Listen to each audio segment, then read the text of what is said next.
as you can probably tell, I'm in a very different space from usual. So, first of all, I hope you all are doing well, healthy, mentally and physically sound and safe and all of those things. These are crazy times, and that's why it's taken me so long to do a video for you guys. It's not because I didn't want to, but because I just really couldn't get to it. And I'm sorry if you hear any background noise. I have 2 cats in this room with me, and sometimes you just can't control it. But anyways, yeah, so this video is long overdue, and I wasn't sure if I was going to make this video because I felt like everybody has just had enough hearing about the same thing over and over again, but I felt really compelled to talk about what's been going on with me, not just because I want to connect with you guys and keep you updated and explain where I've been, but also because it feels important.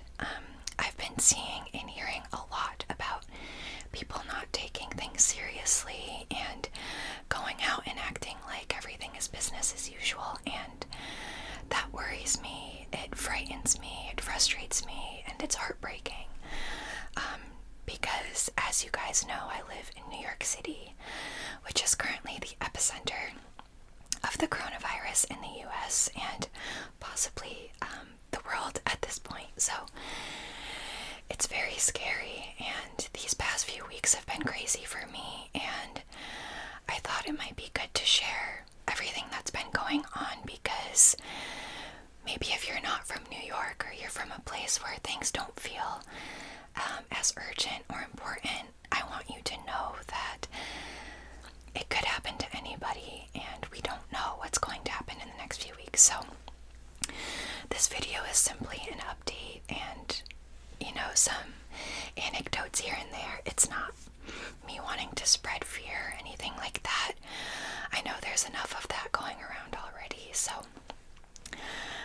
we're just gonna call it a life update and have it at that. So anyway, sorry for the long-winded introduction. It's just been so long since I've made a video. So anyways, let's just get right into what's been going on. So a few weeks ago, everything felt like business as usual, but we were hearing that the coronavirus, COVID-19, was beginning to become an issue, and I think it had been an issue long before we were hearing about it, but finally it felt like things were happening because of it, and changes were about to take place.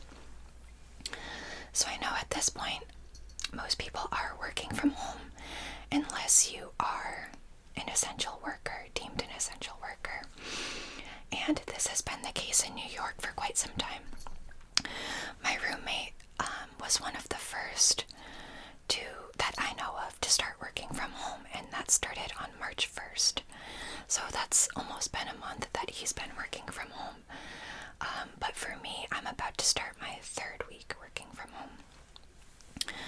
So he started a week or 2, I think, before, like anybody else that I had known. And at the time, we thought it was crazy. We're like, oh my gosh, like, what an abundance of caution, right? Because none of us were doing that, and we didn't think it was that serious at the time. So we kept going to work, but things started to feel weird. We were hearing a lot about cases being confirmed in New York, and it started to feel a little bit scary, and slowly but surely everybody I knew was starting to work from home. And then 3 weeks ago, we finally got news that we were going to start working from home, but the weeks leading up to that were very strange because, I take the subway to work every single day. I walk pretty far to get to and from work, just because my subways aren't right near where I live and where I work. And there were few people on the streets. There were few people on the subways. It's crazy. Usually when I go to work during rush hour, I hardly have standing room, right? I'm like brushed up against people. It's very annoying. I actually hate taking the subway, but that's neither here nor there. And in recent weeks, I not seat on the subway, but I had tons of space. Like, nobody was sitting near me. And it got to the point where maybe there were 3, 4, 5 of us on an entire car, subway car. So it started to feel a little bit apocalyptic. And I would go to different stores, to get what I needed, and it was totally empty. So it was just really strange to be in New York City, to see that none of the shelves were stocked, to see that no one was out in the streets or, out doing anything. No one on the subways. I'd never seen anything like it. And I was only 5 when 9/11 happened, and I wasn't living in New York. But a lot of people were saying that it felt similarly, where nobody really knew what to do.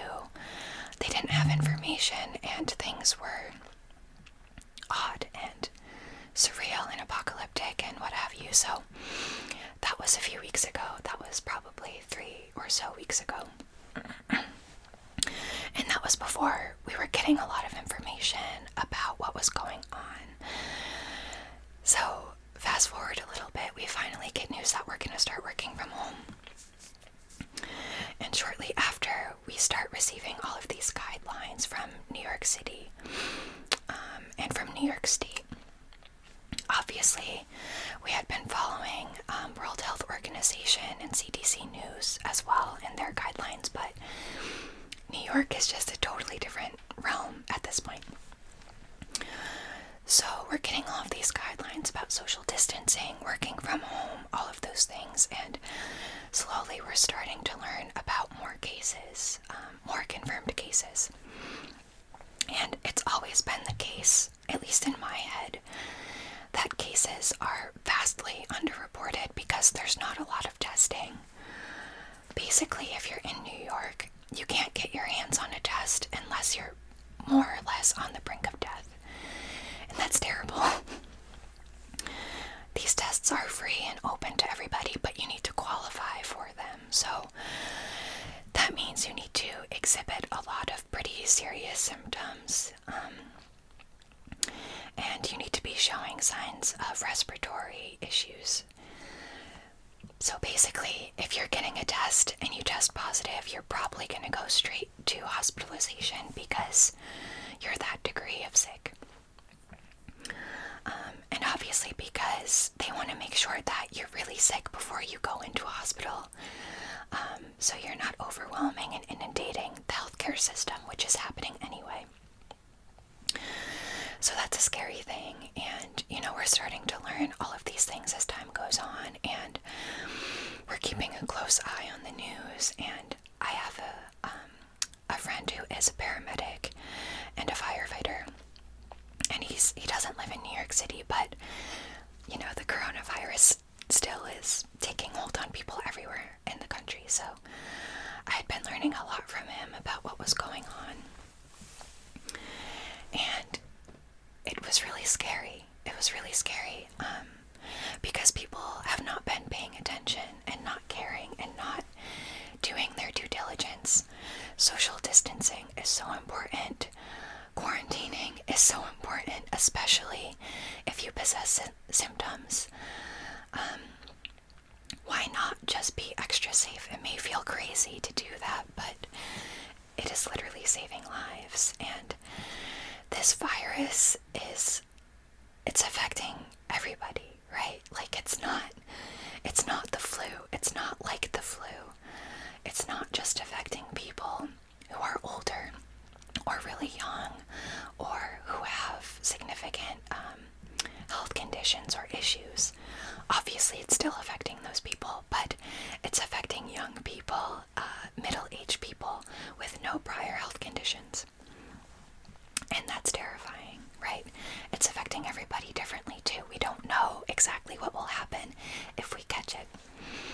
So it's important that we follow these guidelines, that we're diligent, we are practicing healthy hand hygiene, and we're doing everything that we can to prevent the spread, to flatten the curve, all of those things.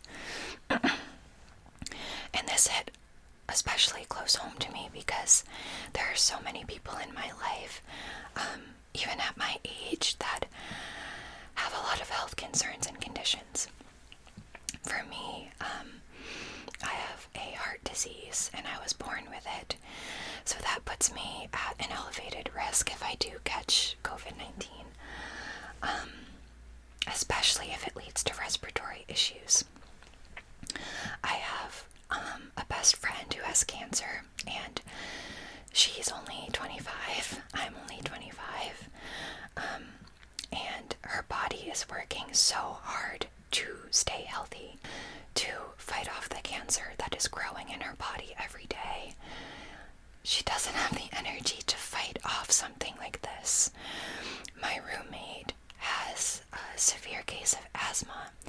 He's been hospitalized for it multiple times, even though he has an inhaler. He's had some really bad cases where he can't breathe and he has to go to the hospital.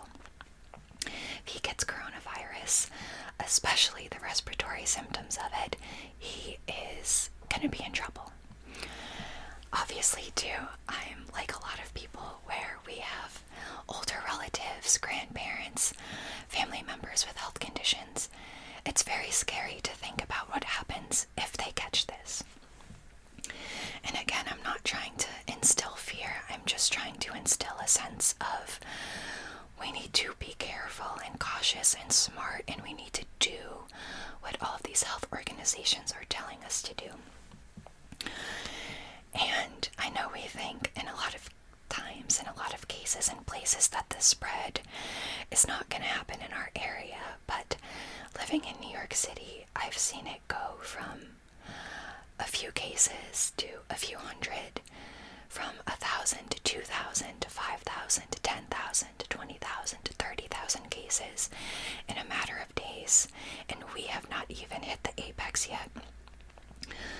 We are anticipating the worst of this to hit us not for another 20 or so days. That is scary. Our healthcare system is already inundated. Healthcare professionals are running out of materials and equipment to take care of the people coming in. So it's important that we do our part to stay safe. And I cannot stress that enough. I have been so frustrated seeing and hearing of people going out, hanging out with friends, pretending that this is not affecting them or the people around them. I've been seeing it online on Twitter. Even ASMR artists have been making videos saying that they know it's important, but they just can't do it. They can't stand being inside. And trust me, I get it. It sucks. I've been in my house for over 3 weeks at this point.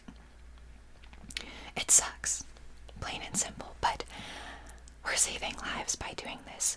We are being mindful of our own health and the health of everybody around us. The only time I've gone outside is to do a social distance walk around my neighborhood and to go grocery store shopping when it's critical that I do so. When I go grocery store shopping, I don't know why I'm saying that, grocery shopping. I said that's so weird. When I go out, I wear a full face mask, I wear gloves, and I have hand sanitizer with me. That's to protect me and everybody around me. And another thing I should mention is I haven't been in New York City for over a week now. I came back to stay with my family because they didn't want me there. They were very stressed about me being in the city, which is fair, and they wanted me to be with them. They're also all working from home. So, obviously, I know there's risk involved with me coming to a different place too, right? So I've been very much quarantining myself from everybody else. So, literally being the safest I can possibly be. And that's why I'm taking all of these steps, right? Where I am, I'm in a very small town upstate where there are cases, but it's not as severe, obviously, as New York. But I'm still following protocol as if I was in the city because for all I know, I could be carrying this virus and not knowing it. It's possible that I'm asymptomatic and I have it right now. I don't know. So I'm going to do everything I can to make sure that I'm following these guidelines. Because that's the thing, it can take up to 14 days for us to show symptoms, right? I could feel totally fine and I might have it. I don't know. It's not worth the risk. That's the thing. It's not worth the risk. It's highly contagious and it's terrifying. I've heard from my coworkers that their best friends are being hospitalized with the virus. And not just from one coworker, but from a few. It's starting to hit home for a lot of people. My paramedic friend has been intubating 25-year-olds with no prior health conditions or concerns. It's scary, right? So, anyways, I'm sorry that this is turning into a PSA. I'm sure it's not very relaxing at all, but I feel so compelled to talk about it because it's really easy to stay safe. It's easy to wash your hands, wear a mask, wear gloves, stay home when you can. I know it's hard for your mental health. It's really hard for me. But it's worth it. And there's a lot that we can do at home, right? We can play games on our laptops. We can play board games. We can do puzzles. We can paint. We can play music. We can watch TV and movies. We can do virtual hangouts with our friends. We can play virtual games with our friends. I recommend Jackbox. Fibbage and Drawful are two really fun games that you can play on your phone with any kind of friend group. They just need a code. There's lots of ways to stay connected with people. You don't have to go outside. You don't have to go meet up with people, right? You can stay safe about it. And it's going to be hard for a while, but we're all in the same boat. We can do it together. Anyway, sorry, I totally took a detour right there, but I had to. So anyways, back to what's been going on with me. This is supposed to be a life update. I had been in New York for a little while as this was all unfolding, and it was starting to get crazy, and my work has been very deeply affected.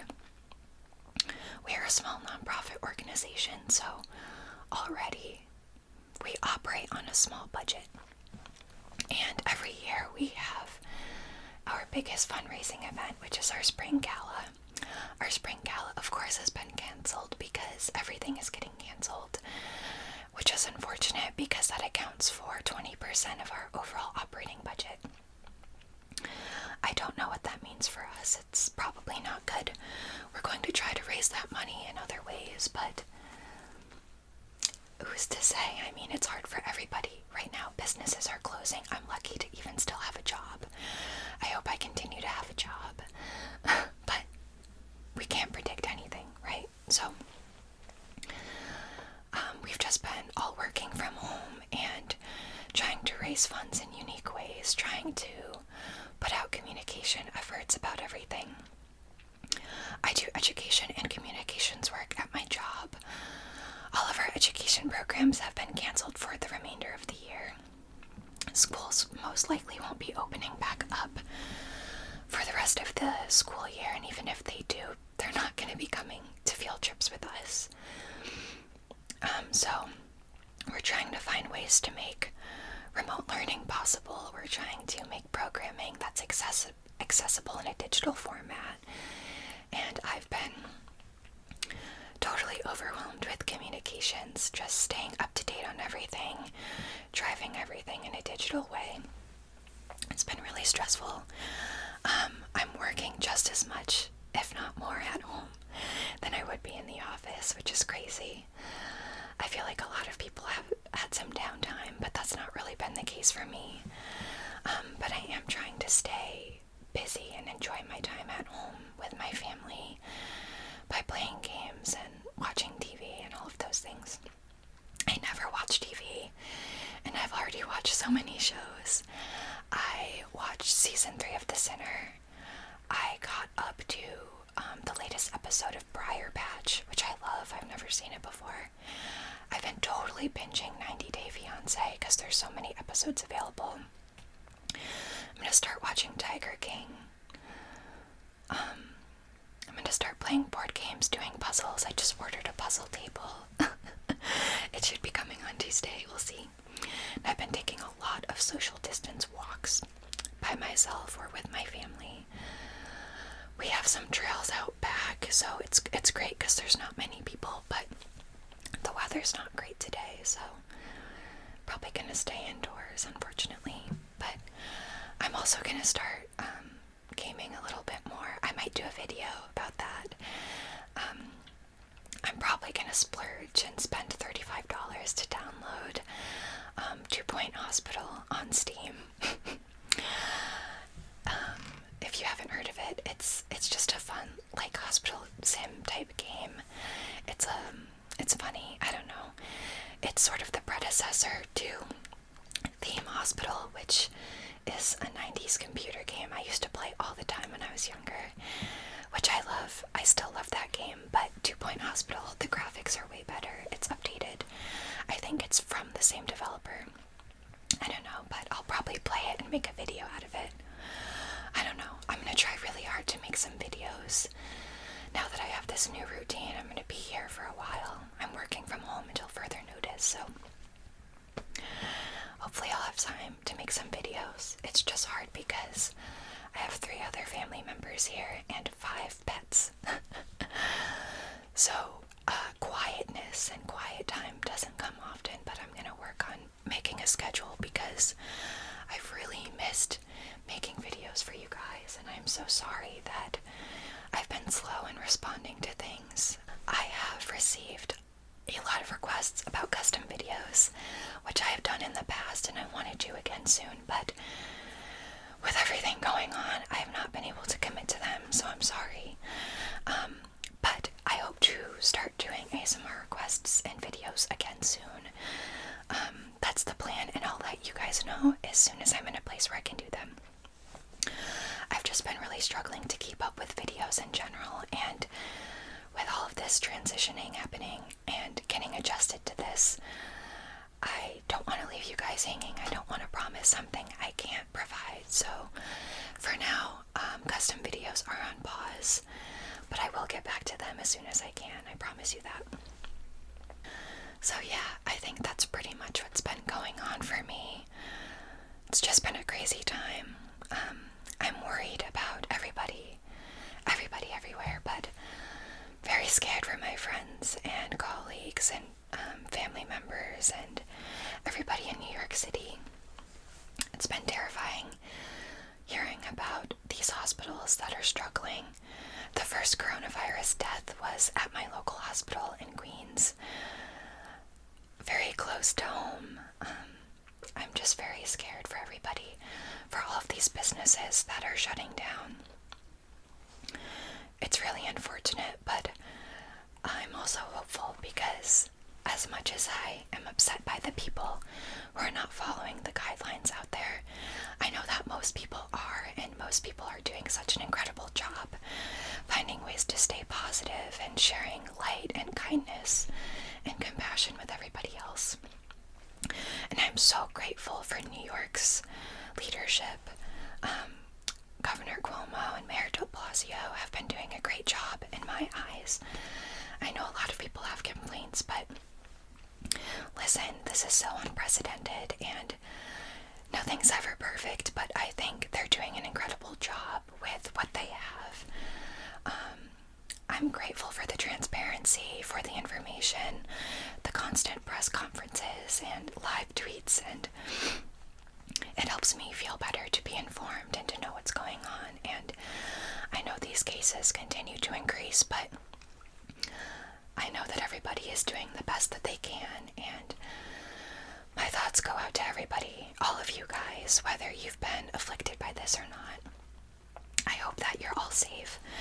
I hope that this doesn't hit close to home for you, but I just want you all to remember that people are being affected by this, and we just have to do what we can to stay safe for ourselves and for everybody that's out there. So yeah, I know I'm saying the same thing over and over, so I'm gonna leave it at that. But let me know what you guys are doing to stay sane, whether you are taking some safe social distance walks, or what games you're playing, what you're watching, how how you're staying connected with one another. I would love to know. I will be here in this space, which is my old childhood room, for at least the next month, it seems like. But we'll see. We'll stay up to date. I finally just showered for the first time in a few days, which feels really nice. My hair is wet and not looking good, but it's clean, which is wonderful. So yeah. Anyways, thank you guys for watching. I really hope you're doing well. My thoughts are with you, and I'm going to do my best to make some more videos to stay close to you guys. So, I love you guys. Take care. I'll be back very soon with another video.